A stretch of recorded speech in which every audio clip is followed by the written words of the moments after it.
Salam Planters. Bertempat di BLK LPP Rangkas Bitung, Banten.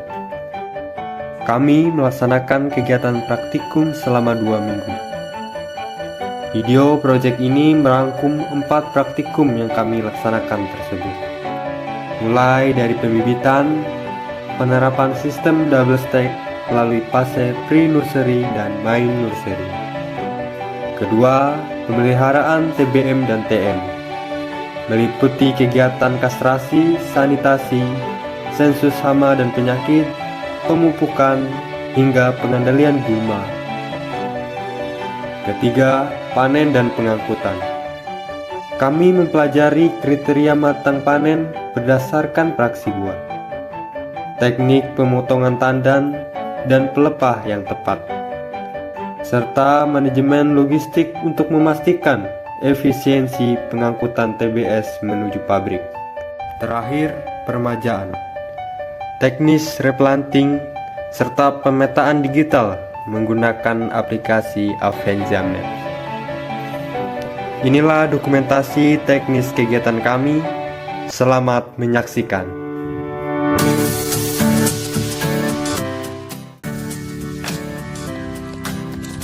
Assalamualaikum warahmatullahi wabarakatuh.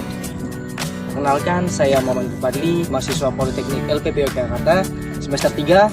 Pada kesempatan kali ini saya akan menjelaskan tentang pembibitan, yaitu pembibitan double stage di PTPN 4 di Salak Baru. Berikut penjelasan tentang pre-nursery.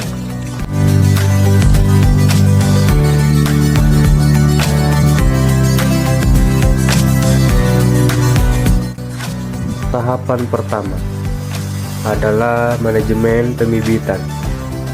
Kami mempelajari sistem double stack nursery untuk menjamin tingkat keberhasilan tumbuh bibit yang lebih tinggi sebelum dipindahkan ke lapangan. Sistem ini terbagi menjadi 2 fase utama. Yang pertama yaitu pre-nursery atau pembibitan awal. Selama 3 bulan pertama, kecambah dipelihara di dalam baby bag di bawah naungan atau shading net.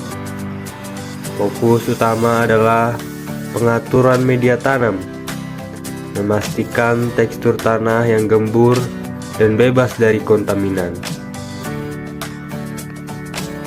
Pemeliharaan intensif, melakukan penyiraman 2 kali sehari serta pemupukan dosis yang sesuai secara rutin. Seleksi bibit, memisahkan bibit yang mengalami kelainan genetik atau penyakit sejak dini agar tidak berlanjut ke tahap berikutnya. Yang kedua yaitu main nursery, pembibitan utama. Bibit yang lolos seleksi kemudian dipindahkan atau transplanting ke polybag besar. Di fase ini selama 9 bulan tanaman mulai terpapar sinar matahari penuh. Kegiatan teknis yang dilakukan meliputi pengaturan jarak tanam menggunakan pola segitiga sama sisi 90 cm x 90 cm untuk mengoptimalkan ruang tumbuh dan intensitas cahaya. Manajemen nutrisi, pemberian pupuk sesuai jadwal untuk memacu pertumbuhan, diameter batang dan jumlah pelepah. Seleksi akhir yaitu melakukan pengecekan bibit abnormal seperti bibit kerdil atau daun menyempit untuk memastikan hanya bibit kualitas prima yang dikirim ke lapangan.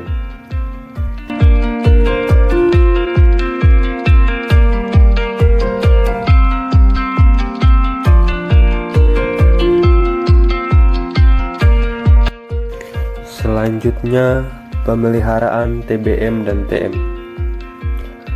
Memasuki fase inti, kita mendalami manajemen pemeliharaan tanaman belum menghasilkan dan tanaman menghasilkan yang terintegrasi dengan sistem perlindungan tanaman. Pada area TBM, kita melakukan yang namanya kastrasi. Proses ini adalah pembuangan organ generatif atau bunga jantan dan betina untuk merangsang pertumbuhan vegetatif, akar, batang, dan daun, untuk memastikan keseragaman buah saat tanaman mulai berproduksi nanti. Bersamaan dengan itu, sanitasi dilakukan untuk memastikan piringan bersih dari gulma dan sampah yang dapat mengganggu serapan hara.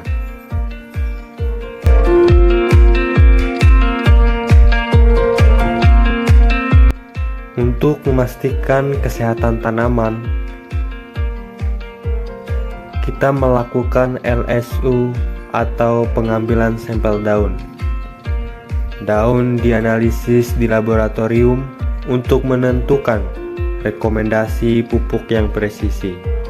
Berdasarkan data tersebut, kita melakukan pemupukan dengan prinsip 5T untuk memastikan setiap pohon mendapatkan asupan nutrisi yang optimal untuk produktivitas yang maksimal.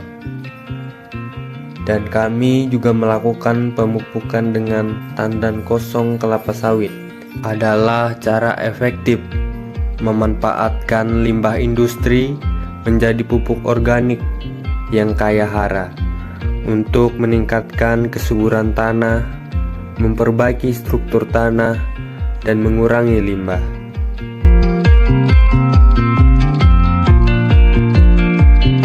Pengendalian gulma dan kalibrasi.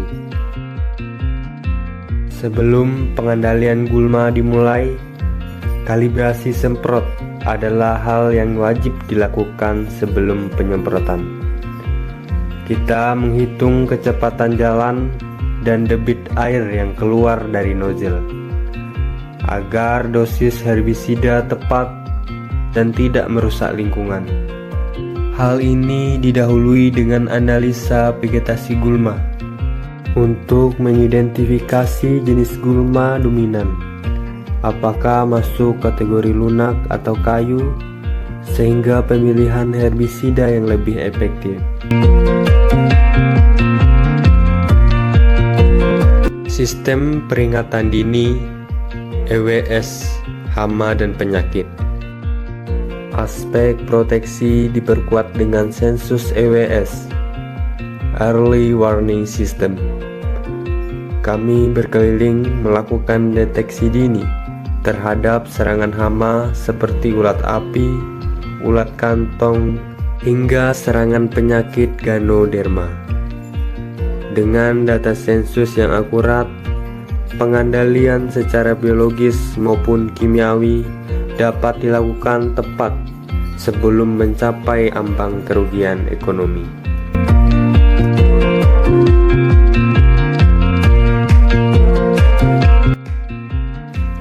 Panen dan pengangkutan. Modal ketiga adalah manajemen panen dan pengangkutan. Adalah mengoptimalkan rendemen minyak dengan cara memastikan setiap tandan yang dipanen telah mencapai kriteria matang sempurna dan segera dikirim ke pabrik. Penentuan kriteria matang panen. Kami mempelajari cara mengidentifikasi kematangan buah berdasarkan praksi panen.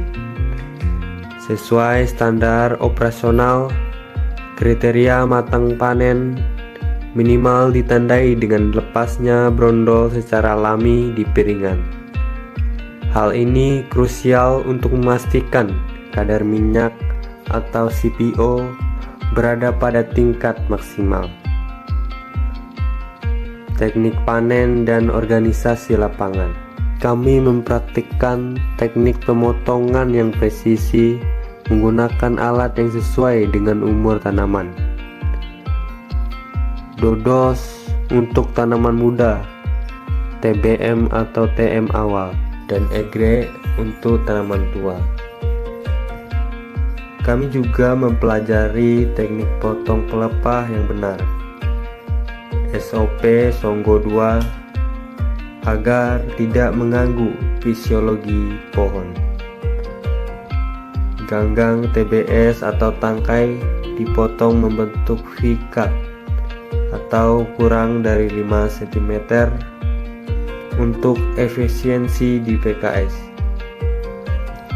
Mengutip brondolan, setiap brondolan yang jatuh wajib dikutip bersih, karena brondolan merupakan bagian dengan kandungan minyak tertinggi.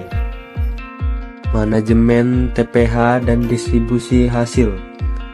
Setelah dipanen, seluruh tandan buah segar atau TBS disusun rapi di tempat pengumpulan hasil atau TPH untuk proses verifikasi dan administrasi. Fokus kami selanjutnya adalah efisiensi mobilisasi, mengatur jadwal pengangkutan agar buah sampai di pabrik dalam waktu kurang dari 24 jam. Menjaga kualitas. Hal ini bertujuan untuk menekan kenaikan kadar asam lemak bebas atau ALB agar kualitas minyak tetap terjaga hingga proses pengolahan.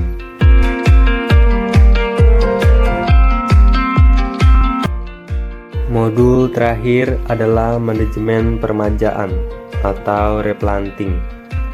Tahapan ini merupakan langkah strategis untuk mengganti tanaman tua yang sudah tidak produktif dengan tanaman baru untuk meningkatkan produktivitas perkebunan. Setiap melakukan proses permajaan, kita mempelajari kriteria atau syarat utama suatu area layak untuk diremajakan. Di antaranya, faktor umur tanaman mencapai usia 25 tahun, di mana produktivitas mulai menurun secara alami. Faktor ketinggian tanaman sudah mencapai ketinggian lebih dari 13 meter sehingga menyulitkan proses panen dan meningkatkan risiko kecelakaan kerja serta biaya panen yang tinggi. Faktor produktivitas. Produksi rata-rata telah turun di bawah standar ekonomis, di bawah 10 ton per hektar per tahun, atau jumlah populasi tanaman per hektar sudah kurang dari 80 pohon akibat serangan hama dan penyakit seperti Ganoderma. Integrasi teknologi digital Avenja Maps. Yang membedakan permajaan modern adalah penggunaan teknologi geospasial. Kami mempraktekkan menggunakan aplikasi Avenja Maps untuk pemetaan blok, menentukan batas-batas blok tanam secara akurat berdasarkan titik koordinat GPS. Monitoring real time, memudahkan pengawasan progres pengerjaan lahan secara digital sehingga data lapangan sinkron dengan data manajemen.